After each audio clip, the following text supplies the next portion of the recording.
Kutbul Aktab irşad kutbu olduğu için ona muhalif olmamak lazım. Onun aleyhine konuşmamak lazım. İma ile dahi olsa onu tenkit etmemek lazım. Bu zarar verir. O zata zarar verir, ilahi feyzin kesilmesine sebep olur. Bak demiyorum herkes ona mürid olsun, sofi olsun, talep olsun.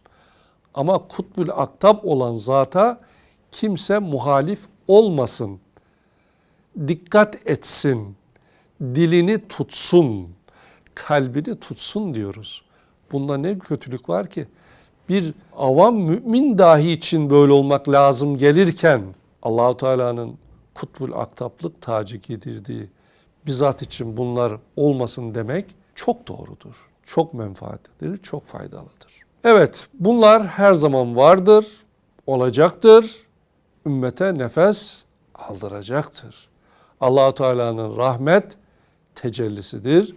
Efendimiz Aleyhisselam'ın tam varisleridir. Efendimiz Aleyhisselam ümmeti, ümmeti diyerek yaşamıştır. Pasi Kutbul Aktab është kutbi I ndërtimit, nuk duhet të jesh kundër tij. Nuk duhet flasësh kundër tij. Edhe me aludim, nuk duhet ta kritikosh ata. Kjo sjell dëm, I bën dëm atij personi. Bëhet shkak për ndërprerjen e begatisë se marr. Nuk po them që të gjithë të jenë muridët të tij, sofi apo nxënës. Por themi që askush të mos jetë kundër personit që është Kutbul Aktab, të bëj kujdes, të mbaj gjuhën dhe zemrën e vet.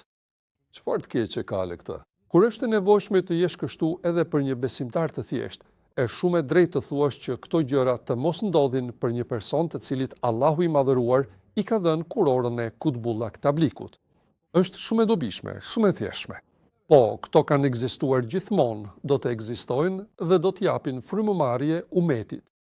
Janë shfaqje të mëshirës së Allahut të madhëruar. Janë trashëgimtarët e plotë të dërguarit ton, alayhi selam. E dërguari ynë, alayhi selam, ka jetuar duke thënë umeti, umeti,